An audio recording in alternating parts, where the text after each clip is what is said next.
Hello, everyone. Welcome to another episode of the Nothing to See Here podcast. Hi, it's Frankie. I'm back from death. And then we have Amanda. What else do we Hi. have? Hi. I will say, and Frankie admitted this, it's not as bad as Animated Theme.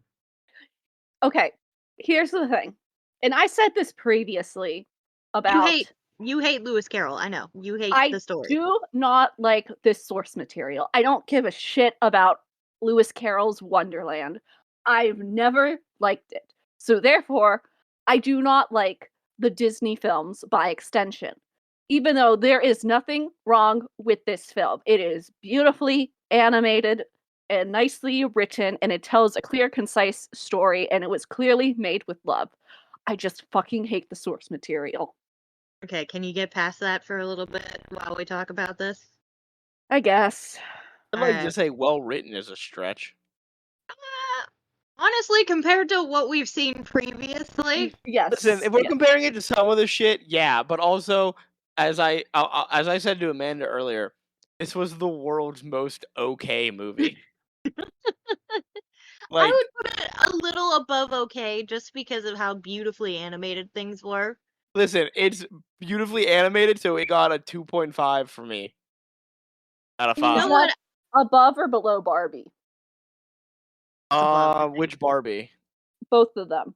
I've seen this movie before, so it's not on the list. But I do, I do rate every movie. Then, never mind. No, because I rate every movie I see, whether it's new or old, so I can keep track of like what movies I saw for the whole year. So I can. Barbie as Rapunzel also got a 2.5, and the first Barbie and the Nutcracker got a 2.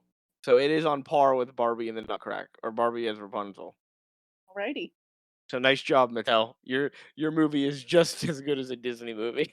I will say, as somebody who did read the book, trying to follow along with that book is like trying to translate a foreign language sometimes. With no knowledge of any foreign language. Right. It is it's a big jumbled mess at times, and you have to like go back and reread a couple of times to like figure out what the hell's going on. And sometimes you still don't know what the hell's going on, and that's kind of the whole point.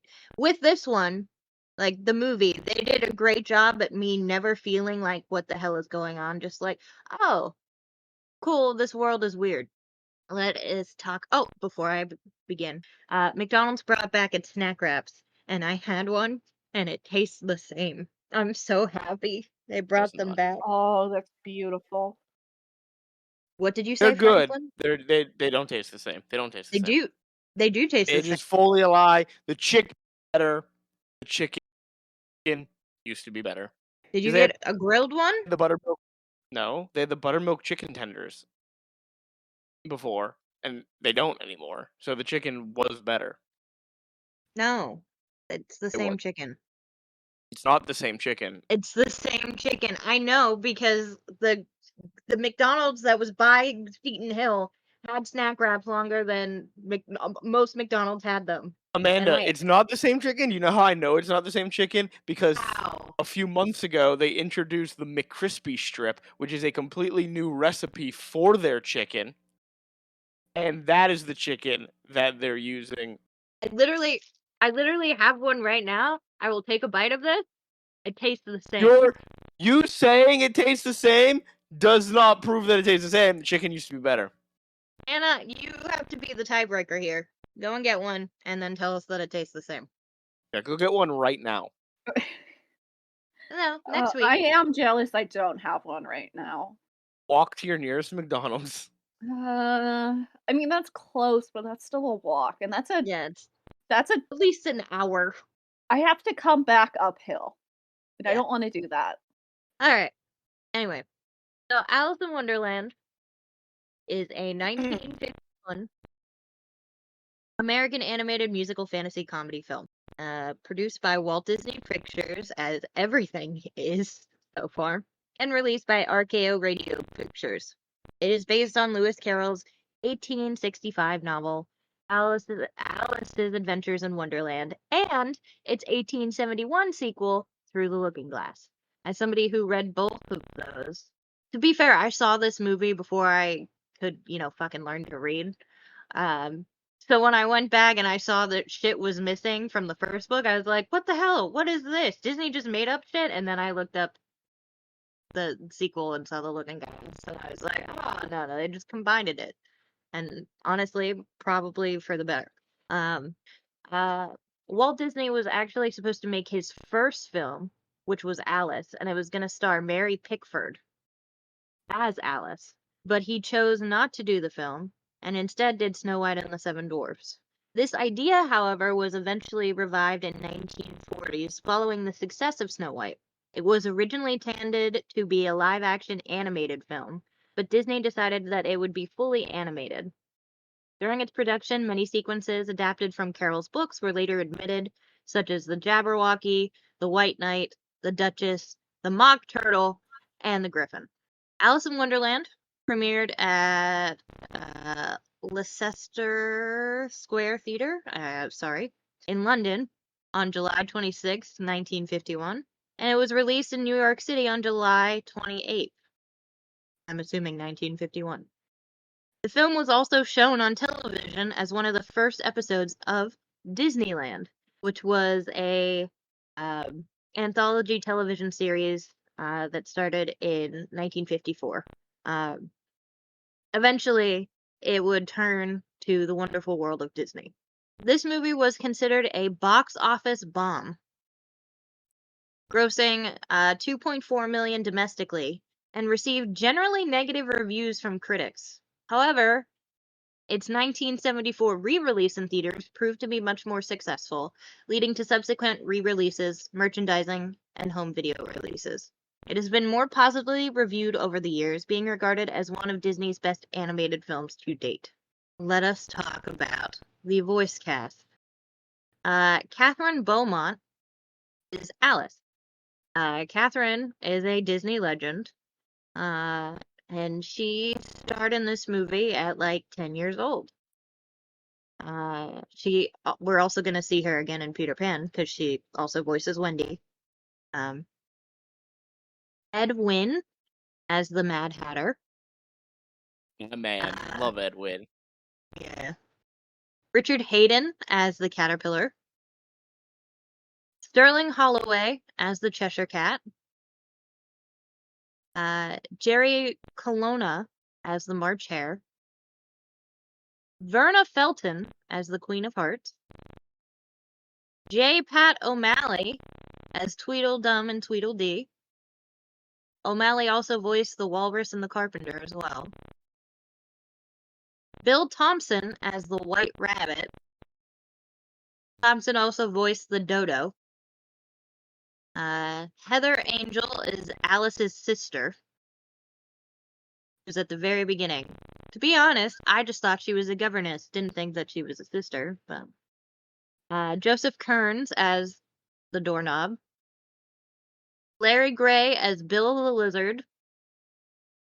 Queenie Leonard as the bird in the tree and the snooty Iris. Dink Trout as King of Hearts. Doris Lloyd as the Rose. Jimmy McDonald as the Dormouse and the Flamingo. I love the Dormouse. The Mellow Men, who were a popular singing quartet, were the Card Painters. Don Barclay was the Card Soldiers. Lucille Bliss was the Lazy Daisies and the Tulips.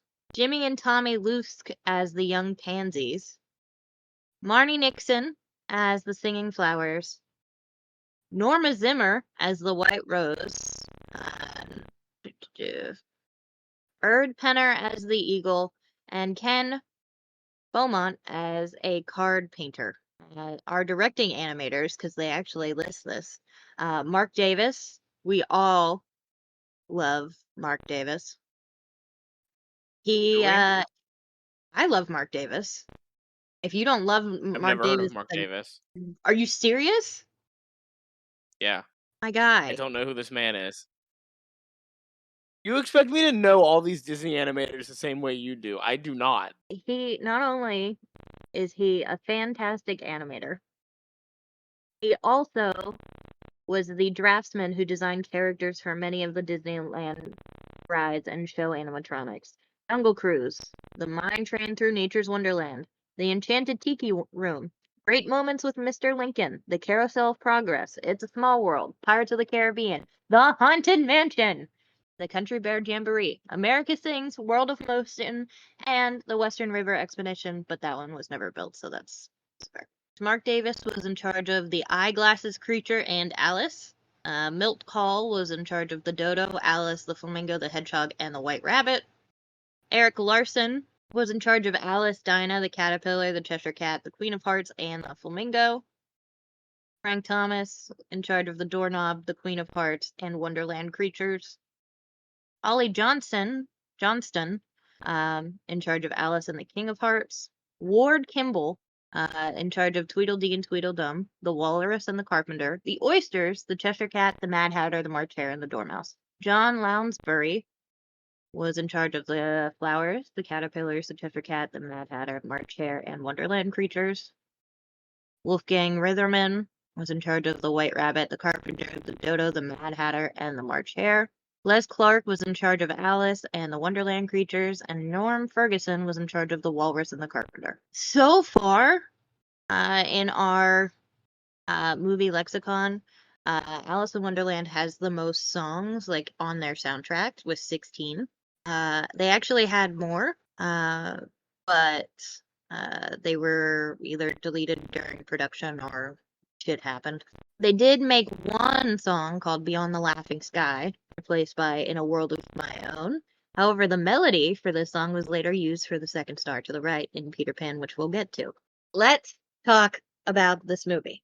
Full disclosure, I really like this just for its kind of surrealist animation.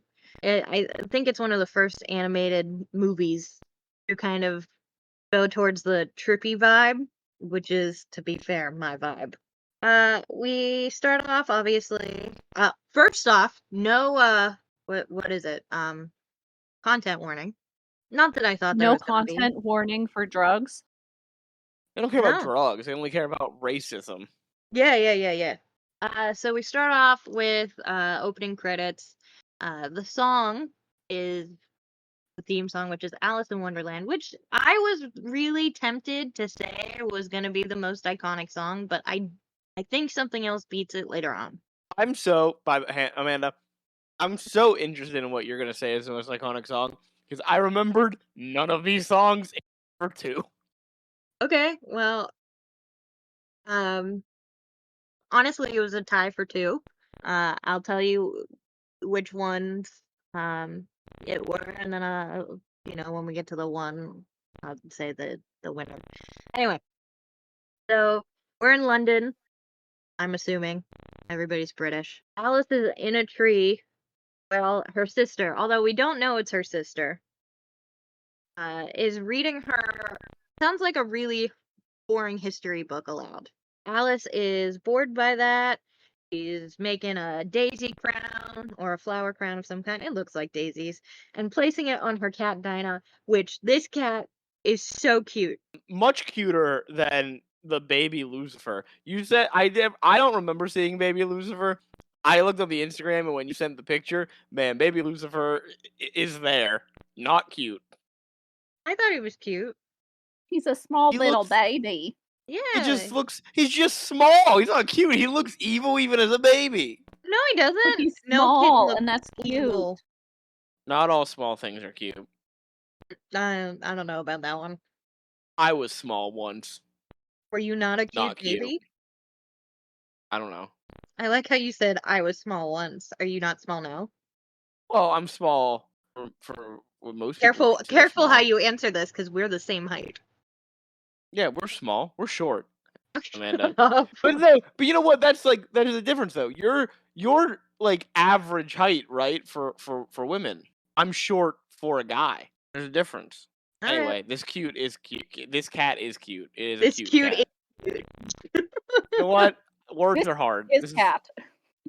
This movie, which I forgot, is making me forget everything else about my life as well, like how to use the English language. Alice gets scolded by her sister, and then she just fucking walks off, and her sister doesn't seem to either notice or care. One of the two. Alice goes on and starts singing about a world of her own because, I don't know, something about some back and forth between her and her sister said nonsense, and Alice was like, in my world, nonsense would be kind of the norm, or whatever. She sings a song. Foreshadowing. Yeah. Very, very good foreshadowing. But let me tell you, I thought this opening sequence lasted a little bit longer. We get a song and then we're into it. So It lasted too long. I forgot it existed, and I was not happy. I wasn't happy either, Hannah.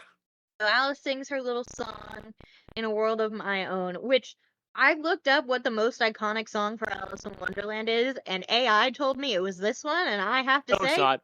no. Wrong. It's- This was the most generic Disney song to ever exist. Yeah. I would agree with that one. So Alice, after she's done singing, she sees the white rabbit passing by, and he's like, I'm late for an important date. He's like, I have no time to say hello and goodbye. But he does do exactly that, kind of, and then runs off into this little rabbit burrow thing. By the way, I know this is another question I have, and I'm curious if you guys think either one of these are a sidekick. At first, I was like, oh, Dinah could be a sidekick, sure, and then she was there for like a second. And then I was like, well, maybe the Cheshire Cat, because, you know, he does kind of, I don't want to say help out, but he does kind of torture her. That's not what sidekicks do. Yeah, know. if Dinah had followed her the entire way, then yes, but no, neither of these cats are sidekicks. Yeah, that's what I thought, but I don't know. This movie I has no think- sidekicks. It has a cute cat and a bunch of fucking dicks living in Wonderland. All right, fair. So Alice goes through the little rabbit burrow hole or whatever, and just doesn't fucking watch where she's going and falls right into a very large abyss. Would you say this is an abyss, right? Sure. Thankfully, as she's falling, her dress becomes like a little umbrella. It does the little umbrella poof thing. Catches the wind. And as she's, you know, going down, we see a bunch of interesting things. She turns on a lamp. Cool. It's a very cool way to get into Wonderland. She sees the white rabbit when she lands. She sees the white rabbit disappear into a tiny door and tries to follow. And in the process, she yanks, I guess, the doorknob's nose. I guess the knob would be his nose, correct? I don't know what else it would be, actually. I guess so. Yeah. Yeah. This doorknob is a knob. Did you not like the doorknob? No one in Wonderland is likable. They all fucking suck. Like they're varying degrees of entertaining, but they're all Mhm. horrible people. All of them. They're Yeah. all assholes. I'm trying to think of one person that's not an asshole. I don't think the king's an asshole. There, the king isn't an asshole, and the king is involved in the only bit that made me laugh in this movie. So You know what? The king is the only nice one. We'll go with that. The door's like, hey, you're too big to get through. It is a tiny door. So, go drink that thing on the table. And she does. And boy, oh boy, let me tell you, these food items in this movie, I really had a hankering for like shortbread after this. You Anybody just else? wanted like an extensively iced sugar cookie. I did. I wanted a cookie that said "Eat me." the cookies would be fine. That drink that would taste it apparently like roast turkey sounds awful. Did she say roast turkey? Didn't she at one point say roast turkey? She named like a 3-course meal. Yeah, Okay, I'll look it up. I'm looking it up right now. I have it Okay. on. What do you mean you have it on? You have the movie on? Yeah, just in case I miss anything important. This is how I do my shit. There's nothing important in this movie. You'll miss nothing important. So she drinks it. All right, let's see what she says. Tastes like a cherry tart. That sounds delicious. Yeah, it's fine. Custard, pineapple, roast turkey is the last one. Yeah. I don't want a drink that tastes like roast turkey. And That that's last- the aftertaste too. Yeah, that's Yeah. that's what you're left with. Ugh. The last part was bad, but the custard, pineapple, and cherry tart, that would be dope. That would just be like a juice. So she finally shrinks, and she goes to open the door, and the door's like, oh, I forgot to tell you, I'm locked. He's like, don't worry though, you have the key. And she's like, what? I didn't fucking know that you were locked. What are you talking about? He's like, don't tell me you left it up there. And the key magically just pops into existence on the table. And Alice is already small. She can't get up there. So the door's like, try the box. And there's a little box right by her that pops up. It has the shortbread cookies in it. One of them says, eat me. One of them says, take me. I think it's really funny that they're all kind of sexual innuendos now, but whatever. She grows huge. The doorknob, I don't know, does something and starts chuckling at her, and she starts crying because she doesn't think it's funny. And you're right, Frankie, he is being kind of a dick. I don't think he's being like a They're all big dicks. dick. Like later on we'll see some big dicks, but I think he's trying to be like the funny old like grandpa who like teases you and it goes too far, and then he's like, "Oh no, I've upset you." Well, wasn't expecting this. I guess I'll just. So she starts crying big fat giant tears because she's huge, and creates. She floods the room. The She doorknob. was not crying that much.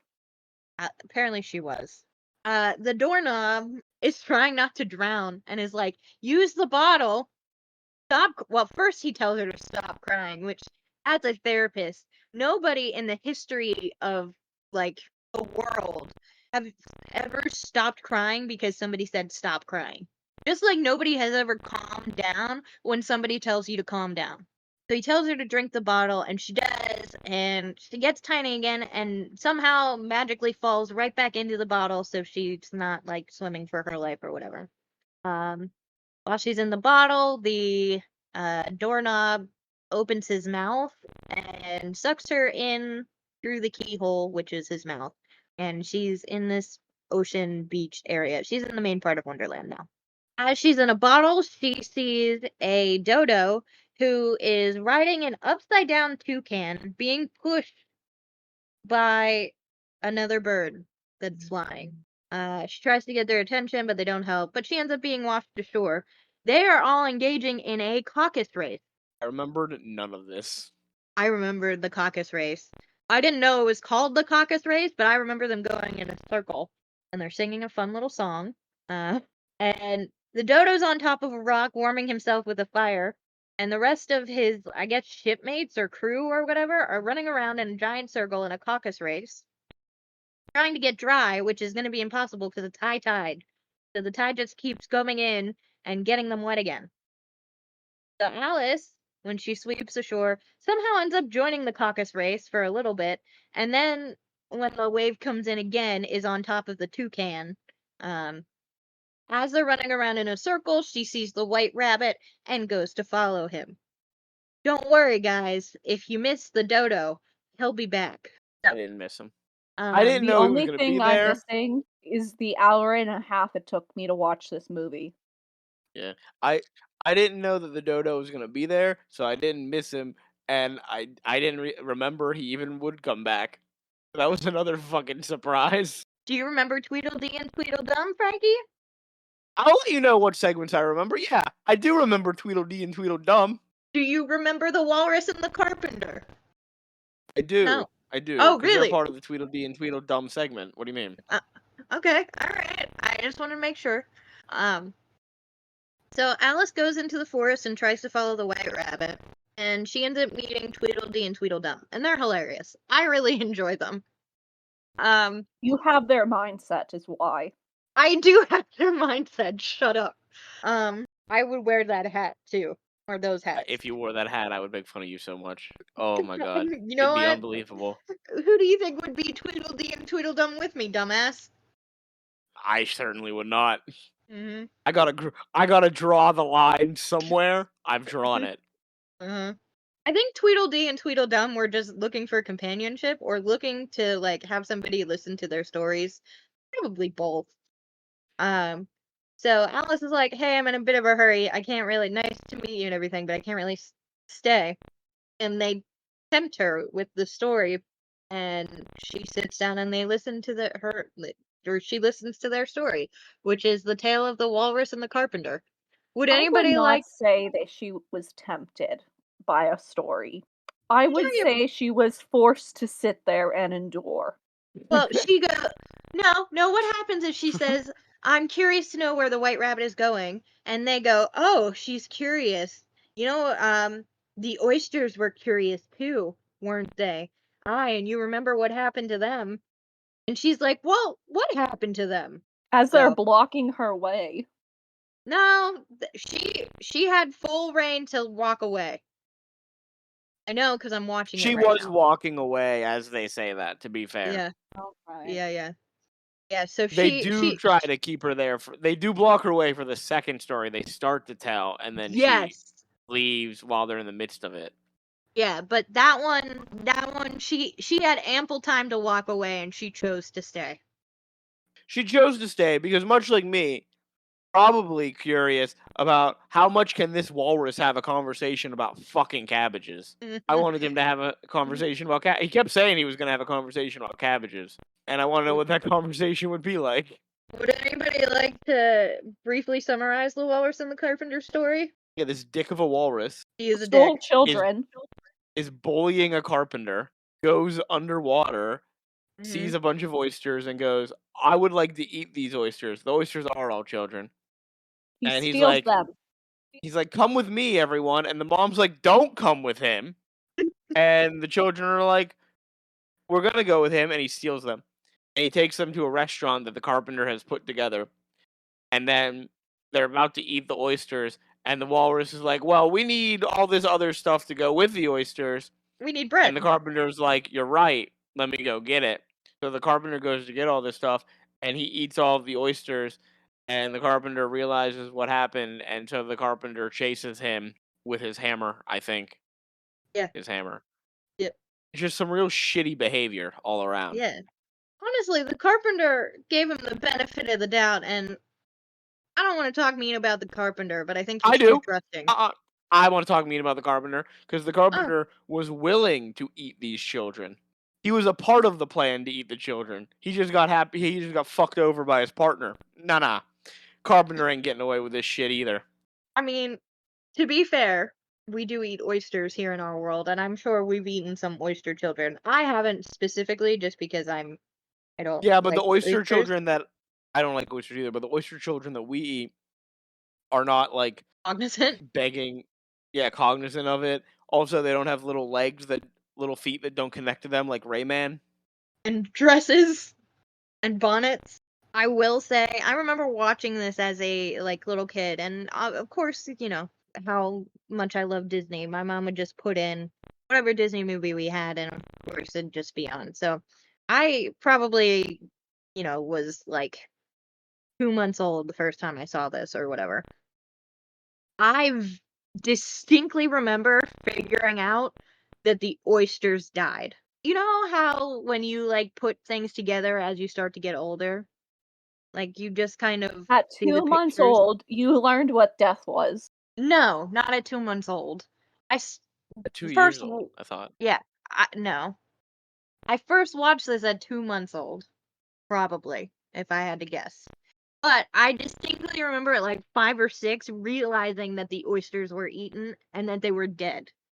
Because as a kid, you just kind of watch something and you're just like, oh, it happens, and you don't really understand certain things. I remember understanding that. Just like I remember watching Tarzan, right? Most of my life. I watched Tarzan recently, and let me tell you, whenever Clayton dies, there's a shadow of him hanging in the background from the vine. Don't fucking You Never noticed that? No. Yeah, I knew that. I didn't know that. It's just one of those things that you don't pay attention to as a kid. But I distinctly remember figuring out when the oysters died, and I cried. Because it was like child murder. Frankie, how long is this walrus getting? What's the jail time on this child murderer How many walrus? oysters were there? That's life. That's multiple. That's consecutive life sentences right there. What would the carpenter get? Would the carpenter get anything? Would he get, like, He would also aiding? get life. No, he'd also get life, yeah, Could he because get a he aided plea and deal? abetted him. I don't know if they'd give him a plea deal because it's children. Maybe, Ooh, you know what? Depending on the state, the death penalty might be on the table. okay. So he might get life sentences, But the walrus could die. but won't get the death penalty. But the walrus, he's getting the death penalty. Yeah, yeah. Alice hears the story after figuring out that it's sad, and of course, the Tweedledee and Tweedledum want to tell her another story, and she's like, I'm gonna go. Alice comes across a very cute little pink house. It's a cute house. And the White Rabbit, it's the White Rabbit's house. He's there asking for Marianne. As he leaves his house, he sees Alice and he's like, Marianne, what are you doing here? Go in and get my gloves. I'm late. Man doesn't know where he put his gloves, or I guess Rabbit. So he basically orders Alice in, which, do you not know what your own housekeeper looks like? Is Marianne his housekeeper? Who the fuck's Marianne? I'm assuming it's Marianne. I thought Marianne was the wife. We never see Marianne, so So Alice goes to look for his gloves. She finds some cookies and eats them, as I would too, and grows into a giant again. Her legs come out of the door to the house, her arms come out the windows, and if you open the shutters of the front windows, you'll see Alice's eyes. He goes and gets the dodo, which, of all the people that we've met so far, I wouldn't get the dodo. I wouldn't get anyone we met so far. Who the fuck would you get? The Tweedledee and Tweedledum? Yeah, at least they tell you an interesting story. Yeah, that'll help. That'll help with the house. Whatever. The dodo is like, we obviously need a chimney sweep to pull her out. So he has Bill the lizard, who's just walking by, try and go down the chimney to get the Man, monster out. I don't remember this scene. I didn't remember this fucking dodo. I didn't remember this lizard with the ladder. I'm not gonna remember this in a week's time either. Poor hey, Bill in 2 does months not want you'll to do remember this. everything. Yeah. Yeah, in 2 months when I edit it, I'll remember it, and then I'll forget it a week later again. Yeah. Yeah. Poor Bill does not want to do this, and he's basically forced down this chimney by the dodo. Like, he literally shoves him down the chimney. Alice starts sneezing and launches Bill up into the air, and we never see Bill again. Alice has killed a lizard. Yeah, he definitely went splat somewhere in Wonderland. I think Bill was my favorite character, and now he's dead. This lizard probably had a family. He had a job at least. So that plan fails. So the dodo's like, I know what we'll do. We'll smoke her out. We're gonna burn the house down. And the poor white rabbit is like, no, don't burn my house down. He doesn't listen and eventually ends up going with it.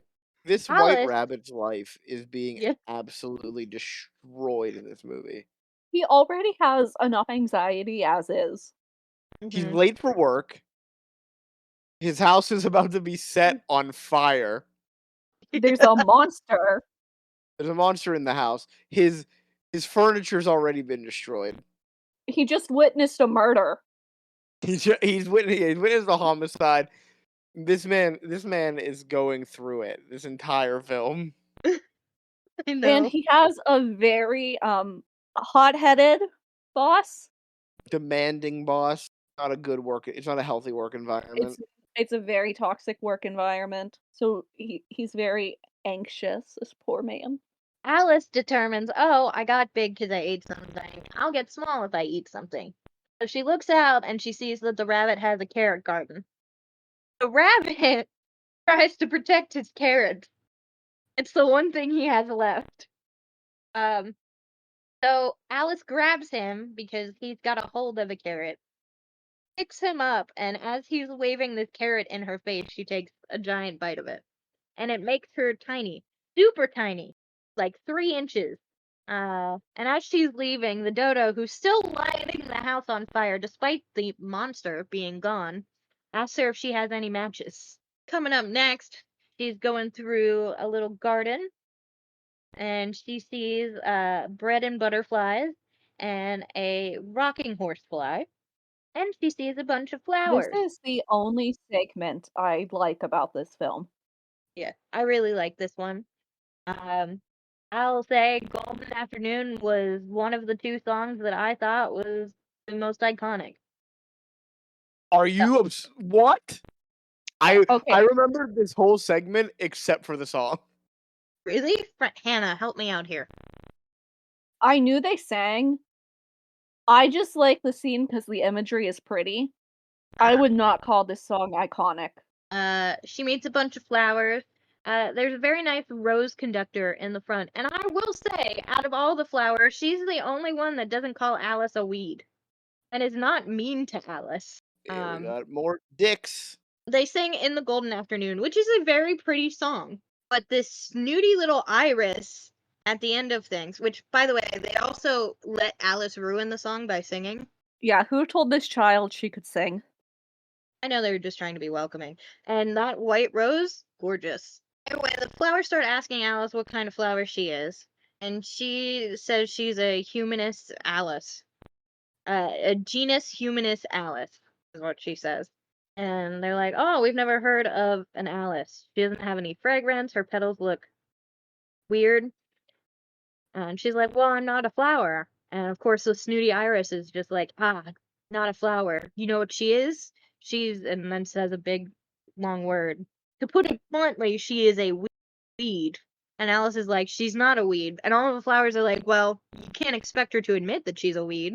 And they start like shoving her like away and out, like literally pushing her out. Even though their leader, who's the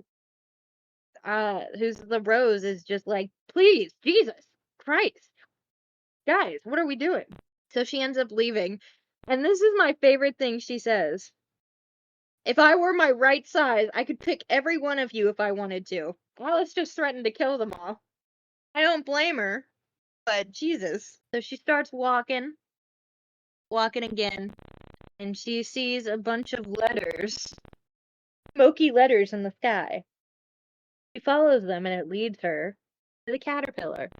A man who has never done drugs, and I would hate for anyone to make these horrible accusations against my client, okay?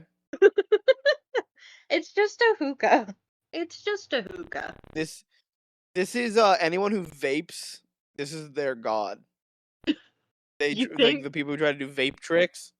Uh-huh. People who try to do vape tricks. This is their god because, like, man, he's pulling off some sick vape tricks. Runs in. I do remember this segment as Oh, well. I'm glad you do. He's a memorable fellow. He also has a short temper. He makes short kings look bad. He asks Alice who she is, and she apparently reveals to him that she's having a bit of an identity crisis because she's not big anymore, which I don't know if I really understand, but she's like 10, so. But she was the tallest girl in her class. Alice then asks, hey, well, who are you? And he goes, why do you need to know? And she's like, everything's so confusing. You're being weird. Everybody's weird here.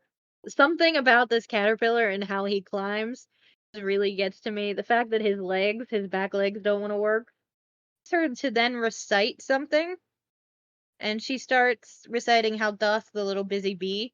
And the caterpillar's like, nope, that's wrong. You're doing it wrong. And he starts talking about an alligator. Something that got me, though, was his hookah stopped working. And he couldn't figure it out. And it was just because he was holding it too tight. He ends up reciting the poem about the alligator. And Alice is like, I've never heard it that way before. He's like, I know, I've improved it. And then he proceeds to ask, who are you again? And I think, like, secondhand smokes Alice. So much so that she gets He's pissed. constantly sending secondhand smoke at her. Yeah. Yeah, but really bad to the point where it gets stuck on her face, and then it gets stuck on her foot as she's stomping away. So she starts to leave, and then he's like, wait, I have something important to say. So she goes all the way back, finds him. He's like, what the fuck do you want? What is it? What did you want to say? He then says, keep your temper. And she's like, is that all you wanted to say? No, that's not all. He's like, what is your problem? She's like, my problem is this. All of this that's happening. And I'd like to be bigger. And she goes, well, and he's like, why do you want to be bigger? And she says, well, 3 inches is such a wretched height. And he starts to get mad. He's like, I'm exactly 3 inches, and it's a very good height indeed. And he gets so mad that he starts turning red. He starts huffing on his hookah to the point where all the smoke surrounds him. And when Alice blows it away, all that's left is his skin and his shoes. She's However, murdered him. Yeah, no, because when she looks up, she sees a beautiful butterfly. It's Hamish. He made his first appearance. And he proceeds to tell her that one side will make you grow taller and the other side will make you grow shorter. And she's like, of what? And he gets right up in her face and yells, the mushroom, of course, and then flies off. That was a jump scare if I've ever seen one. I think the And that's caterpillar Alice. should be allowed to swear. He should. You should give him a swear. They get a PG-13 movie, because in PG-13 movies you're allowed one fuck. Yeah. I will say Alice, because, she's such an intelligent girl, Uh-huh. then proceeds to eat the mushroom, because mushrooms are never known to be poisonous. Yeah. And she just goes at it. It becomes really tall. She's so tall, in fact, that she goes past the trees and gets a nest stuck in her hair with a bird in it. This bird proceeds to tell her that she's a serpent. Alice is like, I'm not. And she's like, well, do you eat eggs? Alice is like, yes. She's like, I thought so. Serpent. This poor bird is also going through it. Yeah, I don't blame this bird one bit. She's got like 6 babies. She has a dozen eggs. Yeah. Like, she's got to take care of shit. So, Alice proceeds to eat the other mushroom and gets tiny again. Also, if I was Alice and I was asked by a bird, "You eat eggs?" I'd just lie and say, "No, I don't eat eggs." But you're not a liar, Frankie. Yeah, but in that situation, maybe I might. Yeah, it might be. And Alice is like, God damn it, I'm not gonna get the hang of this. So she takes the big one and just licks it. In my mind, I remembered her like taking just a little bit of, but no, I guess she just licks it. And she puts it in her pocket to save for later. As Alice is wandering through the forest, she sees a bunch of signs hammered and nailed to trees that says this way, yonder, that way, go back, whatever. And we start to hear a song, and it's the Cheshire Cat. I thoroughly enjoy the Cheshire Cat. I know he's a dick, but he's like the best kind of dick. He also can like turn invisible at will too. That's kind of dope. I know, Frankie, you have some trauma with the Cheshire Cat just based off of the Alice in Wonderland stage from Kingdom Hearts. I have trauma from him in particular. I just have trauma with that whole fucking stage. That stage sucks, and whoever designed that level needs to go back to school and learn how to design video game levels. It's just What did you hate so much about that level, Frankie? it's awful. You gotta keep doubling back the entire fucking time. Mm-hmm. The room where you like are walking on the walls and it fucking sucks. Yeah, it does. So Alice is like, hey, I'm looking for this white rabbit. And Cheshire Cat is like, it doesn't really matter which way you go, blah, blah, blah, blah, blah. He ends up pointing her in the direction of the March Hare and the Mad Hatter. And she's like, I don't know if I want to go to visit them. He tries to point her in the direction of the Mad Hatter first, and she's like, if he's mad, I don't want to visit them. And then he's like, all right, well, what about the March Hare? He's that way. And she's like, yeah, I'll go see him. And he's like, well, the March Hare is also mad too. And I was like, is there anybody here that's not mad? And he's like, no. we are all mad here. Alice does end up heading towards the Mad Hatter and the March Hare. This is where we start to hear Unbirthday, which I am going to say is the most iconic song. Yes. Yeah, thank you. You're right. You're correct. Yeah. Not only is it the song that I think all 3 of us remember, but it's also the song that plays at the Disney ride, the Teacups. Well, I would hope so. So yeah, I'm going to Good say song. Unbirthday. It's a great song. And we see the Mad Hatter and the March Hare, and as they're finishing up the first verse of the song, they pull out the Dormouse. They then see Alice clapping for their song, and they say that they have no room for her. And she's like, but I thought there was plenty of room. And they're like, they are, but you can't sit without being invited. It's very rude, which it is. And Alice is like, I'm sorry, but I really liked your singing. And they get really happy that she enjoyed that.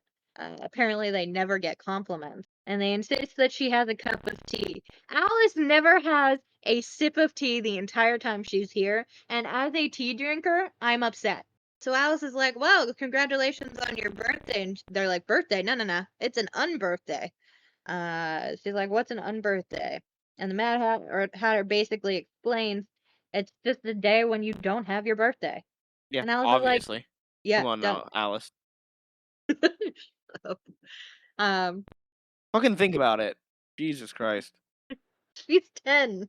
Alice is like, oh, then it's my unbirthday today too.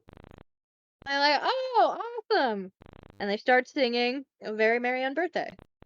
She blows out the candles and the cake turns into fireworks. And the Dormouse is in the fireworks, and as he's floating down on a little umbrella, he starts saying, twinkle, twinkle, little bat, how I wonder what you're at. Up above the world you Oh, fly, like a tea tray in the sky. I love this mouse. mouse is This alright. mouse has some head trauma. Yeah, of Yeah, course I he would like does. to point out, Amanda, as you said that the cake turned into fireworks, one of my Yeah. neighbors set off a firework. Perfect. Alice finally gets a thing of tea, and they say, clean cup, move down, to get a new cup. By the way, all of these teas, like how they're pouring the tea, like at one point the Hatter pours it into like his jacket and it comes out like his sleeve, or like the teapot with like the 3 spouts. Like, I want all of these. They just look so cool. So At one point they play Is It Cake? So Alice starts to tell them how she ended up here and why she's looking for the white rabbit. And she said, it all started when I was sitting with my cat. And the moment she says cat, the Dormouse loses it. Which, very fair. So the Mad Hatter and the March Hare capture him and have Alice put jam on his nose. I don't understand. It's like the dog thing where if you put peanut butter on your dog's nose and they lick it off, it gets hard for them to like bark again. I don't know. The Mad Hatter and the March Hare then kind of tell Alice, see what you did? You fucking ruined everything. It is her fault. She said cat. Yeah. She scared this poor little mouse. Mad Hatter's like, let's change the subject, and asks, how is a raven like a writing desk? And Alice ponders the question and repeats it. And the Mad Hatter and March Hare are like, what are you talking about? He's like, how is a raven like a writing desk? And they get scared and think that she is mad. She gets upset and starts storming off. She's like, I don't have time for this. And the March Hare's like, time? Who has the time? And the White Rabbit comes in with a clock. The Mad Hatter takes his clock. And it's like, your clock's 2 days late. I'ma fix it. He dunks it in tea. He takes a lot of springs and cogs out of it. He puts sugar in there. He puts some butter in there. He adds 2 spoons. The March Hare gives him mustard, but we don't add mustard. Yeah, that's ridiculous. Come yeah. on now. Don't it? We add jam and a squeeze of lemon, and the clock starts going mad. And the only way to, solve a mad watch is to beat it with a hammer. And so the rabbit's watch is just destroyed. And it was a very nice pocket watch. This poor man. They then, I don't know what leads to it, but they launch him out of the tea party, away from the hedges. And Alice leaves to go find them, but she's like, that was the stupidest tea party I've ever been to. She's like, this is all silly nonsense. Bitch, you asked for nonsense. Do you not remember the song at the beginning? She just wanted her cat to talk. Yeah, I know. Don't we all? That's all she wanted. So Alice is finally like, you know what? That's it. I'm going home. where is fucking home? And she tries to figure out where home is. She comes across like an eyeglasses creature and a bird with a mirror face or whatever. She doesn't even give them the time of day. She steps on like a little horn duck thing. Alice is wandering around and she finally finds a path. But once she gets on the path, there's a little dog with like little sweeper face on it that's just dusting the path away. So Alice is just trapped. And she starts crying because she misses home. All of these creatures are adorable, by the way. So she starts sitting on a rock and she starts crying, like singing a song about how she gives herself very good advice, but she seldom follows it. Me too. I think all adults do that. Hey, I know I shouldn't stay up late and play video games until 2 a.m., but I seldom follow my own advice. I get it. I get it, Alice. I understand. The Cheshire Cat makes his appearance again, and Alice is like, I'm done with Rabbit. Can I please just go home? I can't find my way. I don't know where I'm going. The Cheshire Cat's like, your way? No, no, no, there is no your way. It's only the Queen's way here. Have you not met the Queen? She's like, no, I haven't met the Queen. He's like, oh, you should definitely meet the Queen. You could go this way or this way, but I prefer the shortcut. And he opens the tree that he is sitting on and magically transports her to the Queen's court. Inside the Queen's court, it's a big, like, hedge maze labyrinth. Very nice, very cool. He comes across playing cards that are painting some roses red. They don't want to lose their head because they planted white roses instead. That the Queen doesn't find out they're painting the roses red. But let me tell you, with the way they're throwing paint around and getting it all over the grass, the Queen is gonna fucking know. Also, flowers die when you paint them, unless you preserve Yeah, them. they're aware of that. Yeah, They say that the I know flowers they are say gonna die that. soon. Yeah, but they should have like preserved them in like resin or something to at least keep the shape and then painted them red. Alice starts helping them paint the roses red. I get it, But By the way, then, this is my second iconic song. oh, the painting the roses red song. Yeah. Yeah, I get it. Then a bunch of cards show up, and this is a cool like animated scene, I'll say. The cards show up, and the Queen. Well, first the rabbit arrives, and he starts blowing his horn. And he says, Her Imperial Highness, Her Grace, Her Excellency, Her Royal Majesty, the Queen of Hearts. And my favorite little guy, the king comes out right behind her, taps him with his little like scepter or whatever, and the rabbit goes, and the king, he's here too. This is the moment. This is the moment that made me laugh. The one moment because that happens, and then you just hear in the back a little hooray for the king. Just one little hooray for the king. I like the king. I don't know what it is about him, but he's great. I love him. He's the only nice one. He lets Alice have a trial. He calls his wife very sweetly. I mean, I'm sure he does that so he doesn't get beheaded or whatever, but like he's gentle. The queen literally pulls up the rose bush and is like, "Who's been painting my roses red?" And each of the three cards start blaming it on themselves. And she's like, "It's whatever. All of y'all are gonna die. Off with your heads." And they start being dragged away. By the way, whenever she says off with their heads, all of her cards like start cheering. It serves them right. They painted them white is what the song is saying.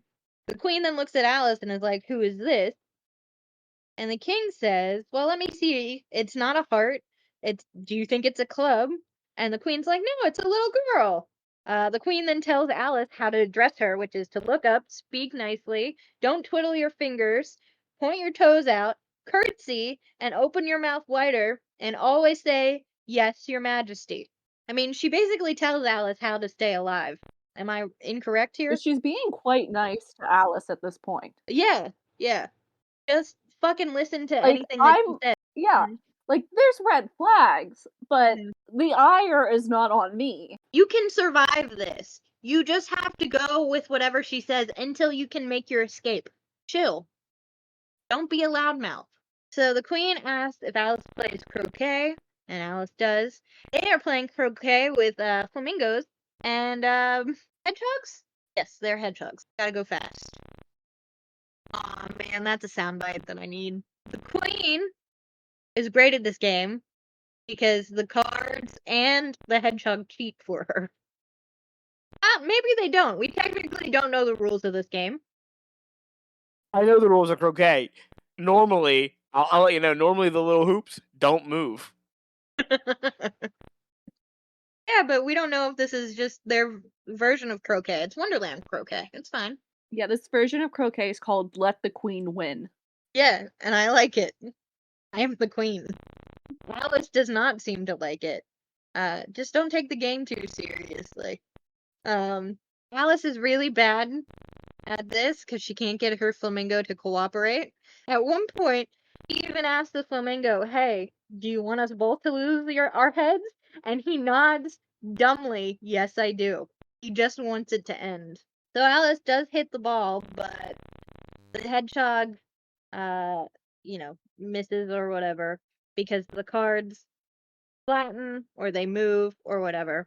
And as the queen goes to hit her next ball, the Cheshire Cat's on her back. And Alice starts talking to him. And the queen's like, "Who are you talking to?" And Alice is like, "The Cheshire Cat," but he fucking disappears on her. And finally, the queen just gets so fed up that he says, "Off." Oh, no, sorry, that's not what happens. The Cheshire Cat puts her club, the flamingo's beak, under her skirt, so when she yanks it up, she takes her dress with it, revealing her undergarments.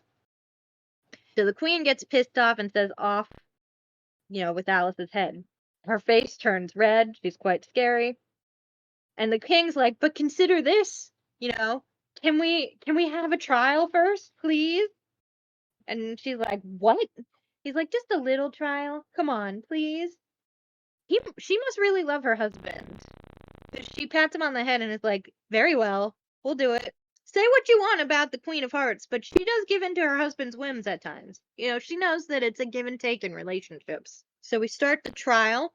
"Your Majesty, members of the jury," and the king clears his throat.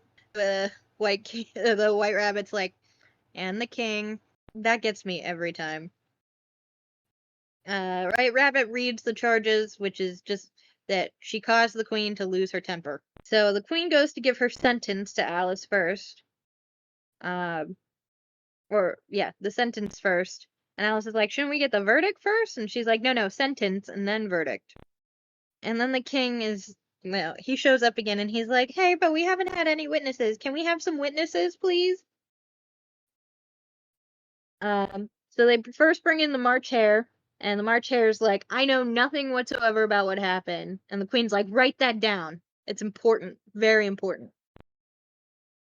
They then bring out the Dormouse, and the queen yells into his teapot, but then is quickly shushed by the guard and whispers, "Hey, what's going on?" He starts singing "Twinkle, Twinkle, Little Bat." And the queen is like, "That's the most important piece of evidence we've heard. You gotta write that down." And then the Mad Hatter shows up.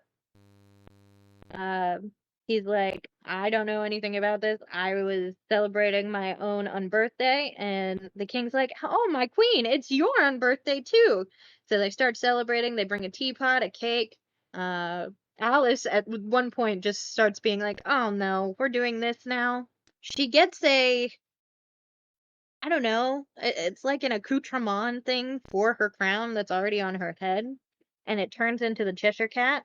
Uh, Again, he disappears. She says "cat," and the Dormouse freaks out and starts climbing the barrier to escape. The Mad Hatter and the March Hare also climb that, and the banner falls onto the queen. They get the jam, and the queen gets a face full of jam, while the king is trying to mallet the Dormouse. So the one thing that's not okay. So Alice ends up holding the jam and the hammer as the queen shows up. She starts saying "off with her head," but Alice realizes that she has the mushroom pieces in her pocket and eats them both. She should have just ate the large one. She does kick some cards away for a little bit, and starts telling the queen what she really thinks about her. After the king then tells her that all people who are a mile high need to leave the court immediately. So she starts telling the queen what she thinks of her and then starts shrinking again. Worked out well for her. This is dumb. I would have just left.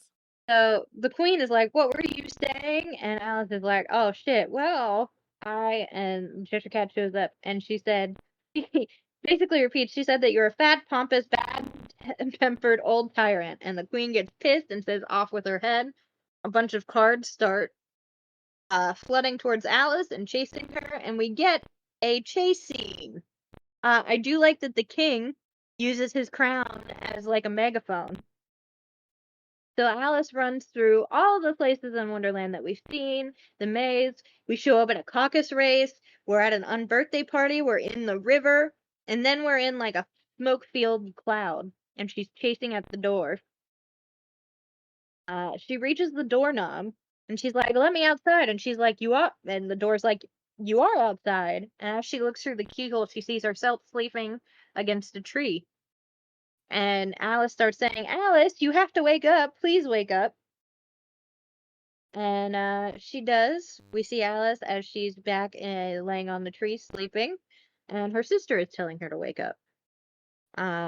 She starts reciting "How doth the crocodile," or whatever, and her sister's like, "Alice, what the fuck are you talking about?" And her sister just thinks it was all her imagination, and she's like, "Well, alright, I guess that's it for today. Come along, we're gonna have some tea." Alice picks up Dinah, and they head back. And that is the end of Alice in Wonderland. Can't wait to not remember any of this in a couple days. Yeah. Or half of it. Not remember half of it. Yeah. Half of it. There were still some parts that you did remember, so that's good. Good for you, Frankie. There are. I'm just like, it's a well-made movie, and it looks good, and none of it's memorable or emotional. Has an emotional connection to it, so it's just there. The unbirthday party is memorable. Yeah, I know that. Like that's the only like real memorable, and the Queen is memorable. But like, Yep. other than those two things, man, it's just like a sea of nothing. What are my top 10? Oh my god, you putting this in the top 10? I might. Yeah, let me hear them. All right. Well, number 10 is Melody Time. Okay. Number 9 is Three Caballeros. Number 8 is Pinocchio. Number 7 is Saludos Amigos. Number 6 is Fun and Fancy Free. Number 5 is Dumbo. Number 4 is Snow White. Number 2 is Cinderella. Number 1 is Bambi. I'm going to put this below Dumbo. Below Dumbo? That's... Oh, wow. But I think that's All fair. right. That's so high. Yeah, and it's gonna get kicked out pretty damn fast. I liked it more than Pinocchio. Number 5. Pinocchio's number 8. Yeah, I know. You said you liked it more than Fun and Fancy Free and Saludos Amigos? Yeah. Number 5, Disney movie, Alice in Wonderland. Alright, I think that's fair. It It's should be at the generous. very bottom. Well, I mean, hey, Hannah, whoa. Let's Whoa. remind Hannah what's at the bottom. Let's remind Hannah, yeah, Song of the South is at the bottom, so. Okay, one above Song of the South. Whoa, Reluctant Yeah. Dragon. Victory Through Air Power, the war propaganda movie. I like the war propaganda movie better. Hannah. Wow. You do not Bold. understand how deep my dislike of Lewis Carroll runs. I need you to put the source material aside for a minute. What did I Lewis can't Carroll, when- attack you Yeah, at some what point? did he do to you? Like, did he Hannah? write a hit piece on your family? What did this man do to you? You got me an Alice in Lewis- Wonderland tea set. Yeah, I know. Well, Lewis Carroll is dead. He didn't see any of that money. I know, but how can Lewis she... Carroll existed, and he wrote Wonderland. Yeah, And I had to read it, and then I had to deal with people being like, "This is the best thing that was ever written." I will in never like that say that it's the pretentious best. hipster way. I will never say that it's the best thing ever written. I will say it's confusing as fuck. Do I think the symbolism is cool? Yeah, but you can find symbolism in anything. Some people just connect to it, and those people are people who like to get high. In that pretentious hipster way. Yes. So, setting aside that, I really liked the animation. I'm big on surrealist art. This wasn't bad. And it made Lewis Carroll's source material more digestible than trying to read it itself. Agree with me on that.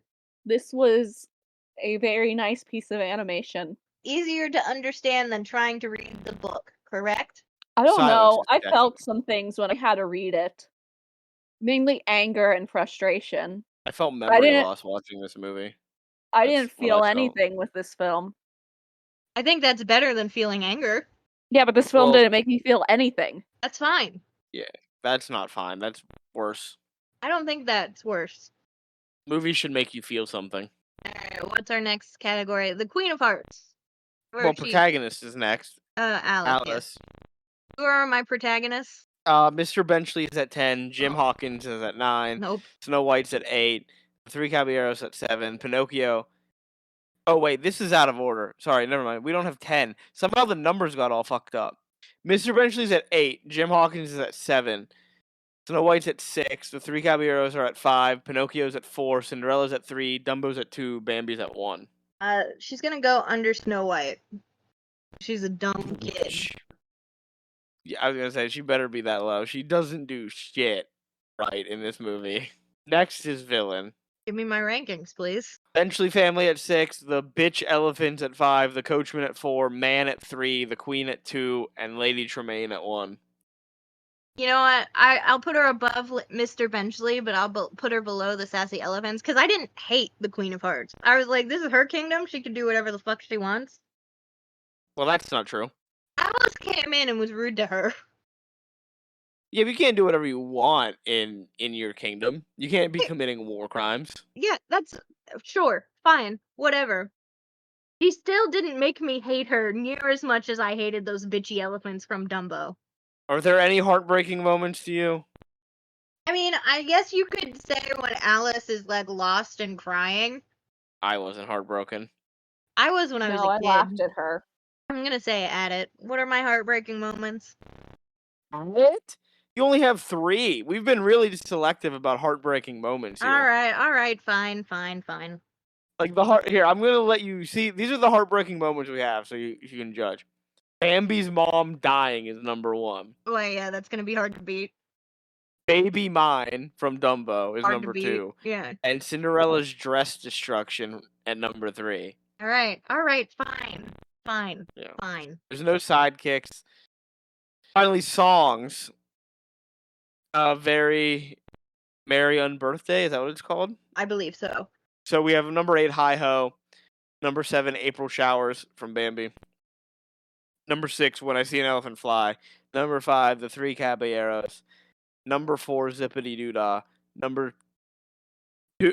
Why does my computer keep doing this? 7 is Hi Ho. 6 is April Showers. 5, When I See an Elephant Fly. 4, Three Caballeros. 3, Zippity Doo Dah. 2, Bippity Boppity Boo. And number 1 is When You Wish Upon a Star. I don't know if I'm gonna put it below Hi Ho or above, because honestly, if I'm honest with you, like I think I'm more tempted to sing along to Unbirthday than I am to sing Hi Ho. I think Hi Ho is more well known, and you have to give it credit for that, though. Alright. Put it at the bottom. Alright. Oh, the last place song of Very Merry Unbirthday.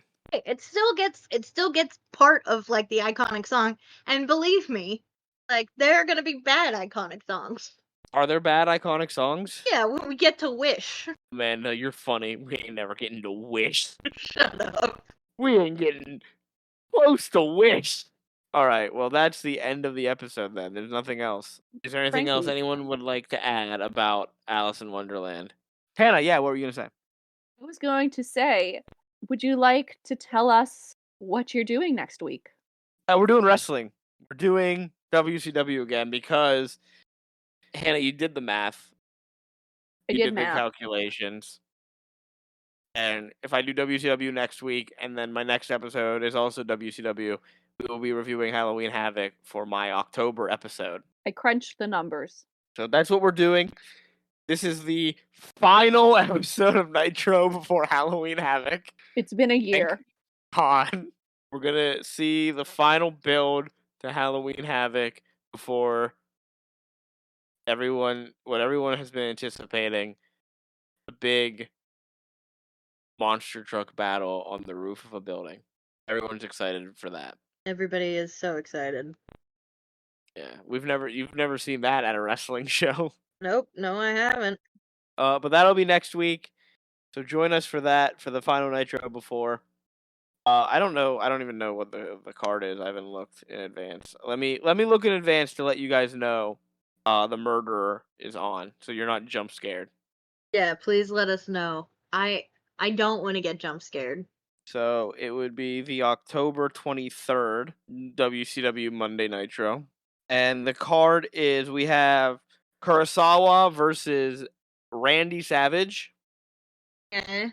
Oh, we do have Chris Benoit. Chris Benoit and Dean Malenko versus Eddie Guerrero and Mr. JL. And then the main event is Lex Luger and Sting against Harlem Heat.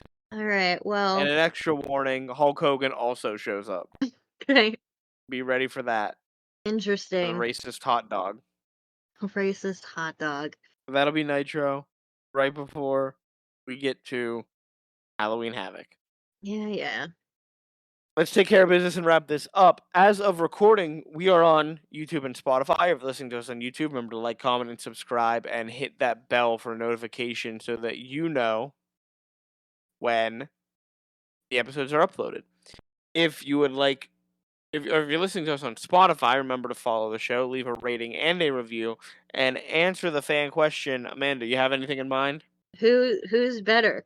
The March Hare or the Dormouse or the Mad Hatter? The Dormouse or the Mad Hatter? Not even giving the March Hare a shot? I didn't know I could put 3. I think you can put 3, so we'll put him in.